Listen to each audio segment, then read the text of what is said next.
नमस्कार दोस्तों, सनातनी दिव्य मंत्र चैनल में आपका स्वागत है। आप सभी लोग जानते हैं कि 11 अक्टूबर 2024 शुक्रवार को पड़ रही है अश्विन महीने की नवमी तिथि, जो बहुत ही खास है। और दोस्तों, ये वो नवमी है जो कि नवरात्रि महीने में शुक्रवार को पड़ रही है, तो इस दिन का महत्व और भी अधिक बढ़ जाता है। और दोस्तों, इसी दिन किया जाने वाला पंडित जी द्वारा बताया गया एक दीपक वाला उपाय आप लोगों को जरूर करना चाहिए, क्योंकि दोस्तों ये एक ऐसा उपाय है जो कि हर दिन नहीं किया जाता।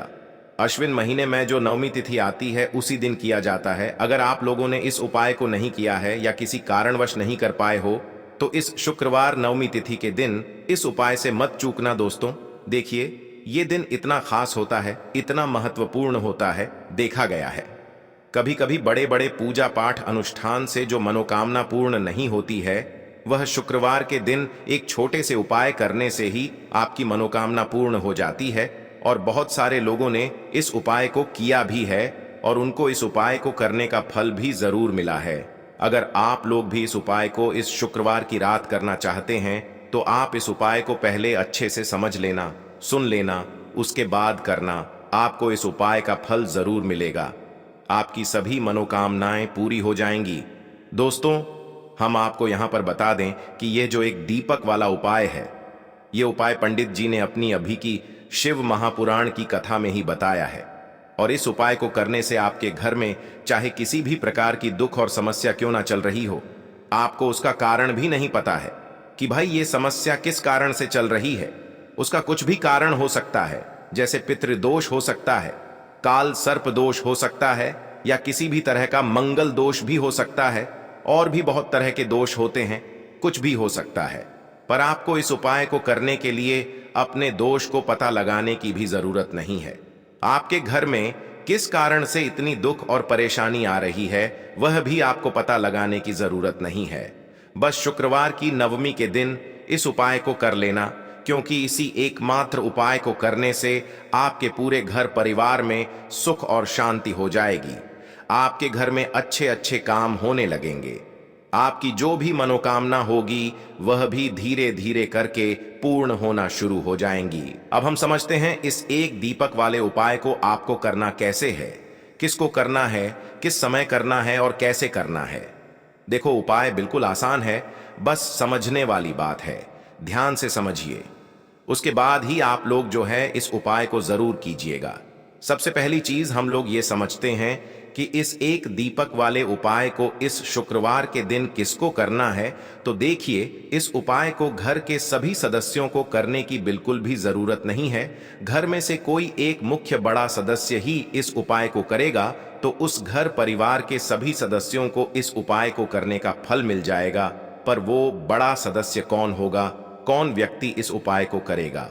तो यहां पर देखिए, हम आपको बता दें, घर की जो बड़ी माताएं बहनें होंगी, घर की बड़ी माताओं बहनों में से कोई भी एक माता बहन इस वाले उपाय को कर सकती है। अपने पूरे घर परिवार के लिए घर में सभी सदस्यों को इस उपाय को करने की जरूरत नहीं है। मात्र घर की जो बड़ी माताएं बहनें हैं, उनमें से कोई भी एक माता बहन इस वाले उपाय को करेगी, तो उसके घर परिवार के पूरे सदस्यों को इस उपाय का फल मिलेगा। अगर किसी कारणवश माताएं बहनें घर में उपस्थित ना हो, या वो इस उपाय को ना कर रही हो, कुछ दिक्कत हो, तो भाई उस जगह पर फिर घर का कोई बड़ा व्यक्ति भी इस उपाय को कर सकता है। माताओं बहनों के कहने का मतलब ये था कि माताएं बहनें घर की लक्ष्मी होती है। जब घर की लक्ष्मी कोई उपाय करती है, तो निश्चित ही भगवान शिव जी बहुत जल्दी प्रसन्न होते हैं और उपाय का फल में बहुत जल्दी और बहुत बड़ा करके भी यहां पर देते हैं।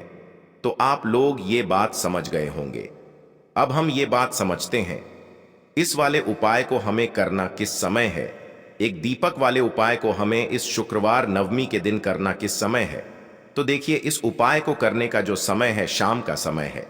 अब देखिए, यहां पर हम मुख्य रूप से सुबह का समय नहीं बोलेंगे, क्योंकि देखिए, ये जो नवमी तिथि है, और आप सभी लोग जानते हैं इसका प्रदोष काल का मतलब शाम का जो समय होता है ना, इस दिन भगवान शिव जी का सबसे प्रिय दिन होता है। तो आप लोग इस दीपक वाले उपाय को शाम के समय प्रदोष काल में कर सकते हो। देखो, अगर शाम के समय कर रहे हो, तो इस दिन जरूर शाम के समय का ध्यान रखना कि शाम के 6 बजे से लेकर 7 बजे के बीच में अगर आप इस उपाय को कर सकते हो तो बिल्कुल कर लेना, पूरी कोशिश करना। पर अगर किसी कारणवश इस समय के बीच में ना कर पाओ तो रात 8 बजे तक भी अगर आप उपाय को करोगे तो आपको उपाय का फल जरूर मिलेगा। ये बात आपको समझ आ गई। अब बात करते हैं उपाय की। देखो, कहा जाता है सप्ताह का हर दिन अलग अलग देवी देवताओं को समर्पित होता है। इसी तरह शुक्रवार के दिन माता लक्ष्मी जी की पूजा की जाती है। बात करते हैं उपाय की, तो चलिए बात करते हैं हमारे पहले उपाय की। देखिए, इस उपाय के लिए आपको 2 दीपक लेने होंगे। दोनों ही दीपक आप मिट्टी के भी ले सकते हैं और दोनों ही दीपक आप शुद्ध आटा मढ़कर उनके भी तैयार कर सकते हैं। अब दोस्तों, दोनों ही दीपक के अंदर आपको शुद्ध घी का प्रयोग करना होगा और एक दीपक के अंदर आपको गोल रुई की बाती का प्रयोग करना होगा और एक दीपक के अंदर आपको लंबी बाती का प्रयोग करना होगा। लंबी बाती वाले दीपक के अंदर आप मौली वाला जो धागा आता है कलावा का, उसकी बाती का प्रयोग भी आप लंबी बाती वाले दीपक के अंदर कर सकते हैं। देखिए, 2 दीपक वाला ये चमत्कारी उपाय केवल शुक्रवार की रात्रि में ही किया जाता है, इसीलिए आपको इस उपाय को बहुत ही ध्यान से समझना। इसी के साथ में आपको 1 चुटकी काले तिल के दाने लेना है और इसी के साथ में आपको मात्र 1 चुटकी हल्दी भी लेनी होगी। अब दोस्तों, ये सभी सामग्री लेकर के आपको रात्रि के समय पहुंच जाना है अपने घर में, जहां कहीं भी तुलसी जी का पौधा, तुलसी माता का निवास स्थान है, वहां पर। देखिए दोस्तों, सबसे पहले तो आपके पास जो एक गोल बाती का दीपक, उसे आपको तुलसी जी के वहां पर प्रज्वलित करना है। दीपक को प्रज्वलित करते समय आपको ओम नमो भगवते वासुदेवाय इस मंत्र का 11 बार जाप कर लेना है। अब देखिए दोस्तों, आप जो 1 चुटकी काले तिल के दाने लेकर के आए हैं, उन्हें आपको अपने सीधे हाथ में रखना है और जो आपने गोल बाती वाला दीपक प्रज्वलित किया है माता तुलसी जी के वहां पर, उसके ऊपर से आपको इन 1 चुटकी काले तिल को गड्ढी की दिशा में घुमाना है। आपको अपना नाम और अपनी गोत्र को बोल देना है और फिर आपको इन काले तिल को उससे जलते हुए दीपक के अंदर डाल देने हैं। देखिए, काले तिल भगवान विष्णु के पसीने से उत्पन्न हुए हैं और जब भी हम यह दीपक नवमी की रात्रि में प्रज्वलित करते हैं तो इससे हमें हमारे कर्ज में राहत मिलती है, हमारे जीवन में धन प्राप्ति के नए नए मार्ग खुलते हैं, हमारा अगर कोई भी कार्य रुका हुआ है तो वह भी परिपूर्ण होता है। देखिए, गोल बाती का जो दीपक है, विशेषकर हम माता तुलसी के वहां पर भगवान विष्णु और माता लक्ष्मी के निमित्त प्रज्वलित कर रहे हैं। इस प्रकार से आपको ये दीपक प्रज्वलित कर देना है। अब जो आपके पास लंबी बाती का दीपक है, 1 चुटकी हल्दी है, तो इससे आपको लेकर के पहुंचना है अपने घर के मंदिर में। आपके घर के मंदिर में माता लक्ष्मी की जो भी प्रतिमा ही मूर्ति है, उनके सामने सबसे पहले तो आपको ये लंबी बाती का दीपक रखना है। फिर आपको दीपक को प्रज्वलित कर देना है। दीपक को प्रज्वलित करते समय आपको ओम महालक्ष्मी नमः इस मंत्र का जाप करते रहना है। अब दोस्तों, आपके पास जो 1 चुटकी हल्दी है, उसे आपको अपने सीधे हाथ में रखना है और इस 1 चुटकी हल्दी को आपको उस दीपक के ऊपर से 11 बार घड्डी की दिशा में घुमाना है और आपको ओम महालक्ष्मी नमः मंत्र का जाप करते रहना है और इस 1 चुटकी हल्दी को आपको उसे दीपक के अंदर डाल देना है। देखिए, 1 चुटकी हल्दी वाला जो दीपक है आपके जीवन से दुर्भाग्य को समाप्त करता है, माता लक्ष्मी की आपको कृपा प्राप्त करवाएगा, धन प्राप्ति के आपके जीवन में नए नए मार्ग बनाएगा। देखो, अगला उपाय है वो भी बहुत ज्यादा खास है। तीनों उपाय को आप जरूर सुनना, क्योंकि जो आपको अच्छा लगे वो उपाय आप कर सकते हैं। देखिए, इस उपाय के लिए आपको 2 हरी इलायची लेनी होगी। हरी इलायची आपको साबुत लेनी है, खंडित नहीं होनी चाहिए। और इसी के साथ में आपको मात्र थोड़ा शहद लेना है। शहद आपको मात्र आधा चम्मच या फिर उससे भी कम ले लेना है और इसी के साथ में आपको 1 दीपक ले लेना है।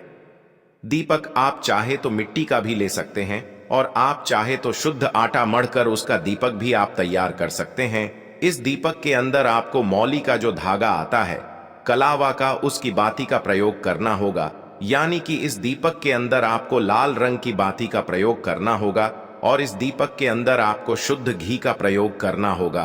अब ये सारी सामग्री लेकर के आपको अपने घर में जो भी मंदिर है वहां पर पहुंच जाना है और आपको माता लक्ष्मी के किसी भी स्वरूप के सामने बैठ जाना है। अगर माता लक्ष्मी की फोटो है, माता लक्ष्मी की प्रतिमा है, तो उनके सामने आपको बैठ जाना है। अगर माता पार्वती की प्रतिमा है तो उनके सामने आपको बैठ जाना है, यानी कि किसी भी माता के स्वरूप के सामने आपको बैठ जाना है। अब देखिए, सबसे पहले तो आपको माता रानी के सामने थोड़ी सी चावल की ढेरी बना देनी है, यानी कि थोड़ी सी अक्षत के दाने आपको माता रानी के सामने रखना है।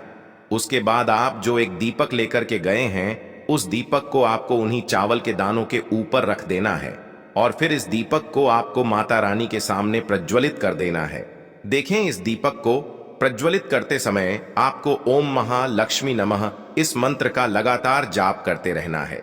दीपक को प्रज्वलित करने के बाद आप जो 2 हरी इलायची लेकर के गए हैं, उसमें से एक हरी इलायची को तो आपको उसी दीपक के अंदर डाल देनी है और वहीं पर आपको कम से कम 21 बार ओम महालक्ष्मी नमः इस मंत्र का जाप कर लेना है। अब आपके पास जो शहद है और एक हरी इलायची है, उसे सीधे आपको लेकर के पहुंच जाना है। भगवान शिव के मंदिर में पूज्य गुरु जी ने बताया है कि यह उपाय आपको सिर्फ और सिर्फ शाम के समय ही करना होगा। शाम को जब भी सूर्यास्त का समय होता है तो उस समय आपको ये उपाय करना है। लेकिन सबसे पहले तो आपके पास जो एक हरी इलायची है, उसे आपको उस शहद के अंदर अच्छे से डुबो देना है, यानी कि शहद का लेपन उसे हरी इलायची के ऊपर चारों तरफ आपको कर देना है। अब यह जो शहद से युक्त हरी इलायची है, इससे आपको भगवान शिव के शिवलिंग पर अर्पित कर देनी है और आपको वो श्री शिवाय नमस्तुभ्यम इस मंत्र का लगातार जाप करते रहना है। फिर इसके बाद आपको एक लोटा जल भी अपने साथ लेकर के जाना, तो यह एक लोटा जल भी आपको धीरे धीरे शिवलिंग पर समर्पित कर देना है और आपको श्री शिवाय नमस्तुभ्यम इस मंत्र का जाप करते रहना है। फिर इसके बाद आपको अपने घर आ जाना है। इस प्रकार से आपको ये उपाय कर लेना है। तो चलिए दोस्तों, जान लेते हैं गुरुजी द्वारा बताए गए दूसरे उपाय के बारे में। देखिए, इस उपाय के लिए आपको लेना है 11 चावल के दाने। गुरुजी ने कहा है चावल के दाने खंडित नहीं लेने हैं, बिल्कुल साबुत होने चाहिए। उसके साथ में आपको लेना है एक बेलपत्र। बेलपत्र का भी एक नियम है, अगर आपके पास बेलपत्र नहीं है तो आप शिवलिंग से उठाकर उसको पुनः शुद्ध जल से धोकर इस्तेमाल कर सकते हैं। इस प्रकार आपको बेलपत्र लेना है। इसके बाद आपको एक लोटा जल लेना है। अब ये सब सामग्री लेकर आपको जाना है महादेव के मंदिर में। देखो, अब आपको उत्तर साइड में खड़े हो जाना है और सबसे पहले आपको एक बेलपत्र अपने हाथ पर और 11 चावल दाने रखकर शिवलिंग के ऊपर अपना नाम और गोत्र बोलते हुए समर्पित कर देना है और ओम नमः शिवाय श्री शिवाय नमस्तुभ्यं का लगातार जाप करना है। अब आपको जो एक लोटा जल साथ में लेकर आए थे, उसे धीरे धीरे बेलपत्र और चावल दाने के ठीक ऊपर आपको समर्पित करते जाना है और शिव पुराण के मूल मंत्र श्री शिवाय नमस्तुभ्यं का 11 बार जाप करना है और अपनी मनोकामना बोलते जाना है। देखो, बस छोटा सा उपाय करना है, देखना एक दिन आपके सब काम बनने लग जाएंगे।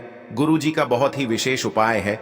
चलते हैं तीसरे उपाय की तरफ। देखिए, इस उपाय के लिए आपको एक तांबे के पात्र के अंदर सबसे पहले अपने घर से शुद्ध जल लेना है। फिर इसी के साथ में आपको मात्र थोड़ा सा शहद लेना होगा। शहद आपको आधा चम्मच या फिर उससे भी कम लेना है और इसी के साथ मैं आपको एक प्यारी सी बेलपत्र ले लेनी है। बेलपत्र यदि आपको नहीं मिल पाती है तो भगवान शिव के शिवलिंग पर चढ़ी हुई बेलपत्रों को आप पुण्य शुद्ध जल से धोकर के उपयोग कर सकते हैं और बेलपत्र जो है वह कहीं से भी कटी फटी खंडित नहीं होनी चाहिए। अब ये तीनों सामग्री लेकर के सीधे आपको पहुंच जाना होगा भगवान शिव के मंदिर में। ये उपाय सुबह से लेकर के शाम तक किसी भी समय कर सकते हैं। देखिए, सबसे पहले तो आपके पास जो शहद है, उससे आपको अपने सीधे हाथ की चींटी उंगली के जो पास वाली उंगली होती है, अनामिका उंगली, उसमें थोड़ा सा शहद आपको लेना है और इससे फिर आपको शिवलिंग पर जहां माता सुंदरी का स्थान होता है, वहां पर आपको ओम का निर्माण करना है। लेकिन जलाधारी के बिल्कुल बीच में जो स्थान होता है, उससे माता अशोक सुंदरी का स्थान कहते हैं और इसी स्थान पर आपको शहद से ओम का निर्माण करना है। अब दोस्तों, आपके पास जो एक बेलपत्र है, उससे आपको अपने सीधे हाथ की हथेली पर रखना है और महादेव से आपको अपनी वह विशेष मनोकामना, आपके जीवन में जो भी संकट चल रहे हैं, जो भी समस्याएं चल रही हैं, जो भी जीवन में दुर्भाग्य बना हुआ है, आप अपने किसी भी कार्य में सफल नहीं हो पा रहे हैं, तो जिस भी प्रकार की आपकी समस्या है उसे दूर करने के लिए आपको महादेव से प्रार्थना कर लेनी है। और फिर यह जो एक बेलपत्र है, इससे आपको शिवलिंग पर माता अशोक सुंदरी वाले स्थान पर समर्पित कर देनी है। देखिए, जहां पर आपने ओम का निर्माण किया है उसी के ऊपर आपको ये बेलपत्र भी समर्पित कर देनी है। देखिए, बेलपत्र की चिकनी साइड का हिस्सा शिवलिंग से स्पर्श होगा और इसकी जो डंडी है वो आपको जलाधारी की ओर रखनी है। पत्ती वाला भाग शिवलिंग की तरफ रहेगा। इसी प्रकार से आपको यह बेलपत्र समर्पित कर देनी है। अब दोस्तों, आपके पास जो एक जल का पात्र है उसमें से थोड़ा सा जल तो आपको बेलपत्र की जो आगे वाली पत्ती है उस पर आपको समर्पित करना है और आपको श्री शिवाय नमस्तुभ्यम इस मंत्र का जाप कर लेना है। फिर उस पात्र के अंदर जो जल बचेगा उसे पूरा आपको भगवान शिव के शिवलिंग पर धीरे धीरे समर्पित करते जाना है और लगातार आपको शिव महापुराण के मूल मंत्र श्री शिवाय नमस्तुभ्यम इस मंत्र का जाप करते रहना है। गुरुजी ने कहा है कि जल आपको इतने धीरे धीरे समर्पित करना है कि जल समर्पित करते हुए आप कम से कम 11 बार श्री शिवाय नमस्तुभ्यम या फिर ओम नमः शिवाय इस मंत्र का जाप कर सके। फिर इसके बाद वापस आपको अपने घर आ जाना है। इस प्रकार से आपको ये उपाय कर लेना है। आप देखेंगे कि आपकी सभी मनोकामनाएं अवश्य ही पूरी होंगी। ये उपाय आपको अवश्य करने हैं। इस वीडियो में हमने आपको 3 से 4 महा उपाय आपको बताए हैं जो आपको शुक्रवार के दिन करने हैं। अगर आपके मन में उपाय से जुड़ा कोई भी सवाल है तो हमें कमेंट बॉक्स में पूछ सकते हैं। उपाय करते समय कोई भी गलती नहीं करनी है। अगर आपको हमारी वीडियो पसंद आए तो हमारे इस चैनल को सब्सक्राइब जरूर करें। हर हर महादेव। ओम नमः शिवाय। श्री शिवाय नमस्तुभ्यम। देखिए, इस उपाय के लिए आपको तुलसी जी की जो सूखी लकड़ी होती है उसे ले लेना है। देखिए दोस्तों, यदि आपके पास पुरानी तुलसी जी की लकड़ी है तो उसे आप ले सकते हैं, और यदि आपके घर में तुलसी जी जो लकड़ी है वो सूखी हुई है तो उसकी लकड़ी आप तोड़ डेच करके इस्तेमाल कर सकते हैं। लेकिन आपको ध्यान रखना है कि सूर्यास्त से पहले पहले ही आपको ये जो तुलसी जी की लकड़ी है इससे अवश्य ही तोड़ डेच लेना है। तो इस उपाय के लिए आपको सबसे पहले तो एक मिट्टी का दीपक लेना होगा। आप चाहें तो आटे का दीपक भी ले सकते हैं, क्योंकि आटे का दीपक सभी दीपक में सर्वोत्तम माना गया है। इस दीपक के अंदर आपको शुद्ध घी का प्रयोग करना होगा और इससे दीपक के अंदर अपने जो तुलसी जी की लकड़ी ली है उसे भी रख देना है। लेकिन ये जो तुलसी जी की लकड़ी है इसमें आपको चारों तरफ अच्छे से घी लगा लेना है। देखिए, गुरु जी ने बताया है कि जो तुलसी जी की लकड़ी है यदि आप उपाय करते हैं और बहुत ही शीघ्रता से जल जाती है तो इसके लिए आपको एक कार्य करना है। आपको थोड़ी सी रुई ले लेनी है और उससे रुई को आपको जो तुलसी जी के अपने लकड़ी ली है उस पर अच्छे से चारों तरफ लपेट देनी है। तुलसी जी की लकड़ी के ऊपर रुई लपेटने के बाद इसे आपको पूरा घी के अंदर डुबो लेना है। अब इसे आपको बाती के रूप में प्रयोग करना है। अब दोस्तों, इस दीपक को आपको प्रज्वलित कहाँ करना है, तो इस दीपक को आपको या तो भगवान विष्णु के सामने प्रज्वलित करना होगा, या फिर आपको भगवान श्री राम के सामने प्रज्वलित करना होगा, या फिर भगवान कृष्ण के सामने यानी कि भगवान विष्णु के जो भी अवतार हैं उनके सामने आप ये दीपक प्रज्वलित कर सकते हैं।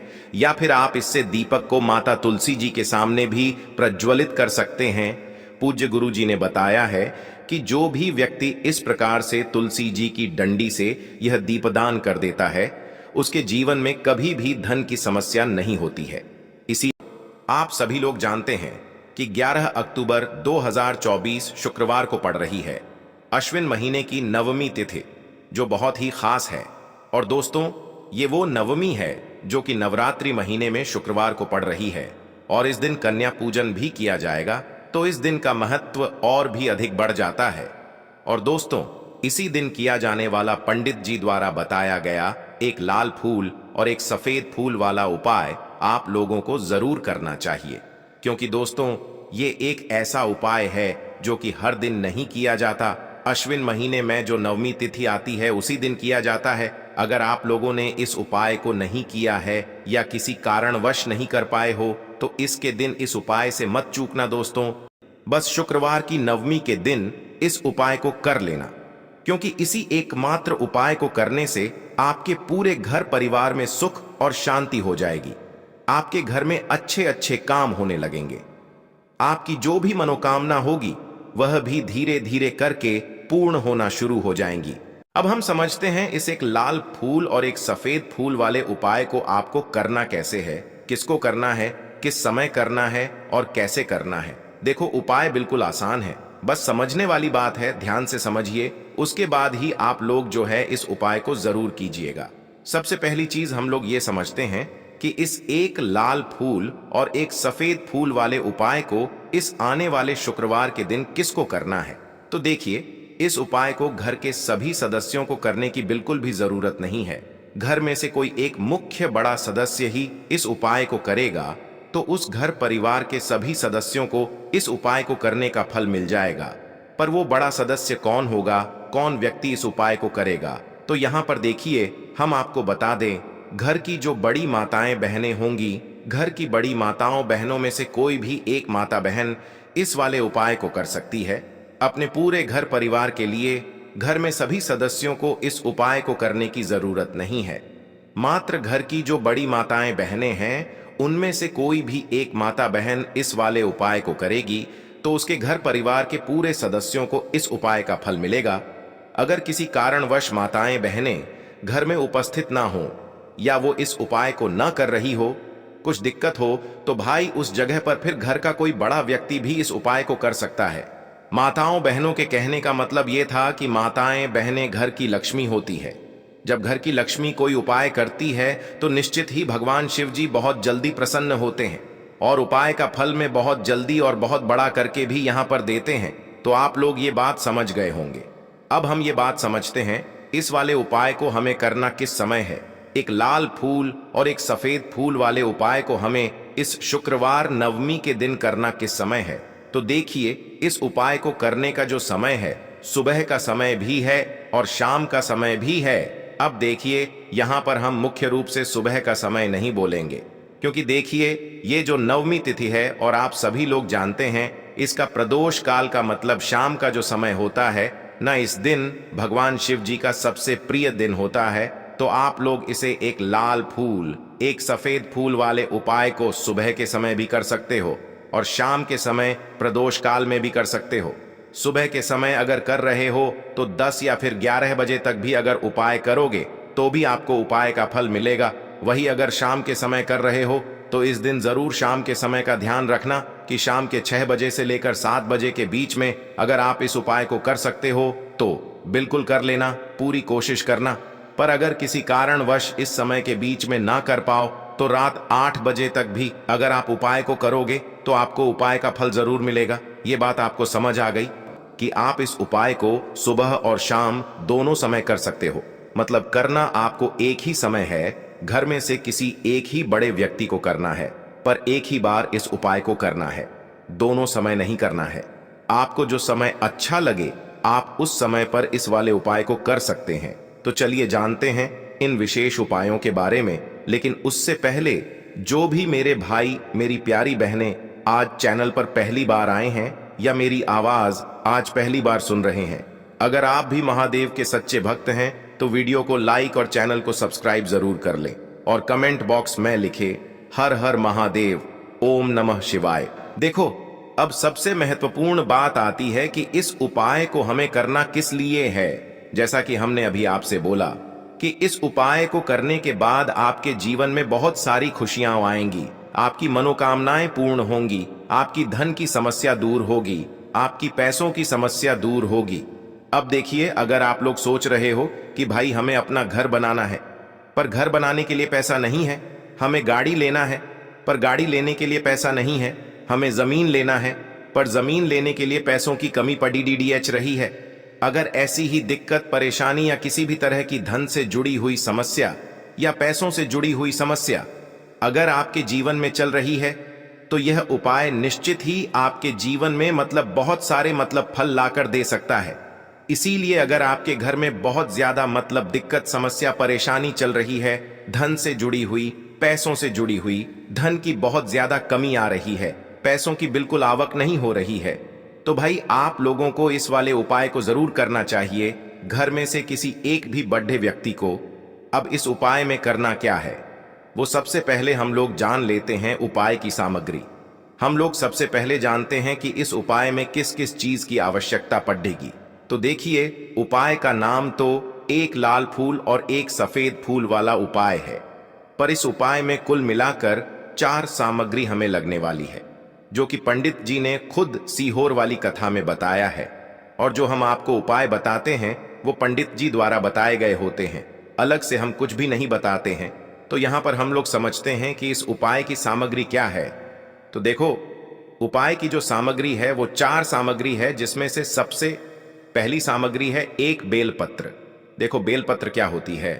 बेलपत्र जो शिव की शिवलिंग पर चढ़ती है। दूसरी चीज है एक शमी पत्र। शमी पत्र वो जो शिवलिंग पर ही चढ़ता है। तीसरी चीज है दोस्तों एक लाल फूल, जो उपाय का नाम है। तो एक यहां पर आपको लाल फूल लेना है। अब ये लाल फूल कौन सा लेना है? देखो, शिवलिंग के ऊपर जो लाल फूल चढ़ता हो उनमें से कोई भी एक लाल फूल पसंद कर लेना, और वो कहीं से तोड़कर या कहीं से खरीद कर लेकर आना और उस लाल फूल को उपाय में प्रयोग कर लेना।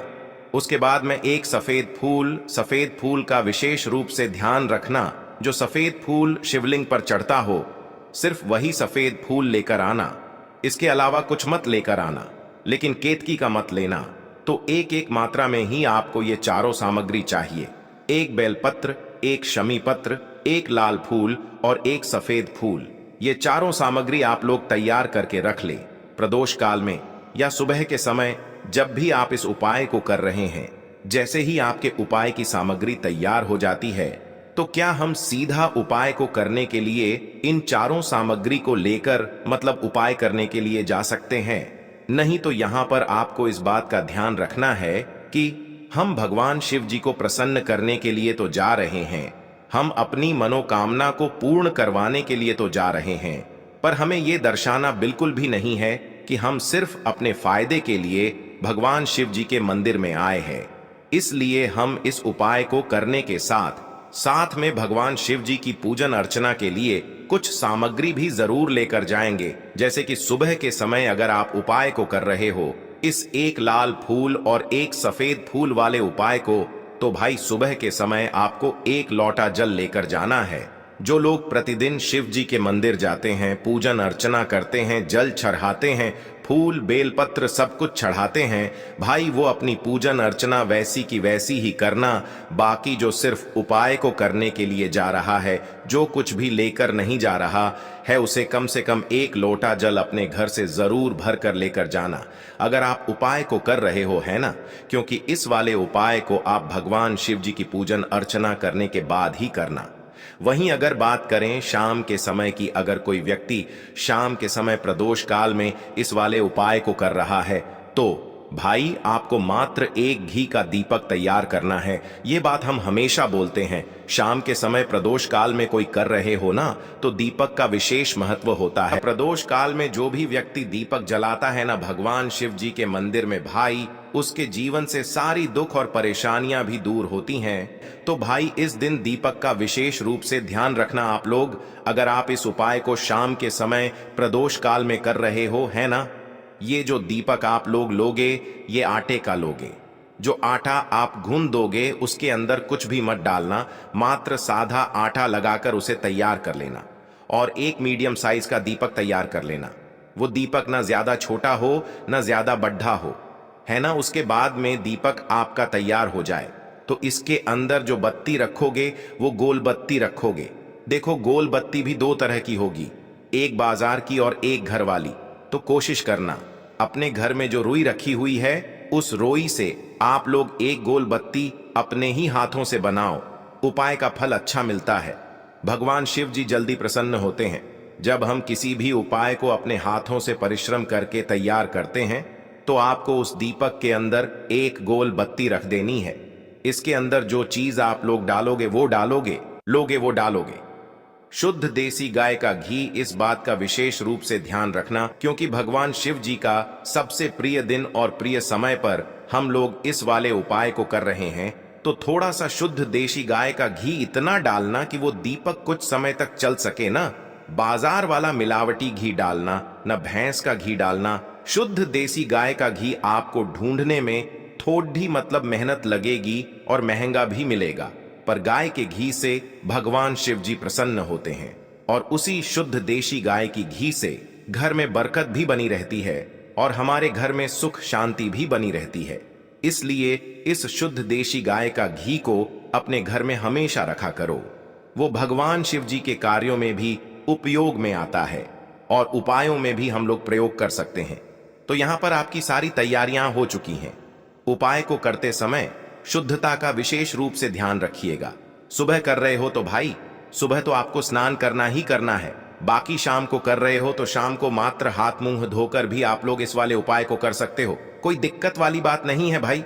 उपाय की पूरी सामग्री तैयार करके और पूजन सामग्री लेकर आपको भगवान शिव जी के मंदिर पहुंचना है, जो आपके घर के पास में हो, जहां पर शिवलिंग विराजित हो, शिवालय हो, वहां पर आप लोगों को पहुंचना है। और जैसे ही आप भगवान शिव जी के मंदिर में पहुंचते हो, वहां जाकर ही उपाय शुरू नहीं करना है। पहले आपको भगवान शिव जी की पूजन अर्चना करना है। पूजन अर्चना कैसे करोगे? सुबह के समय गए हो तो 1 लोटा जल वगैरह जो भी पूजन सामग्री लेकर गए हो, उससे पहले पूजन सामग्री आप लोग मतलब पूजन भगवान शिव जी की कर लो। जो व्यक्ति सिर्फ 1 लोटा जल लेकर गए हैं, वो शिव जी की शिवलिंग पर मात्र 1 लोटा जल एक धारा से धीरे धीरे करके चढ़ा लो, है ना।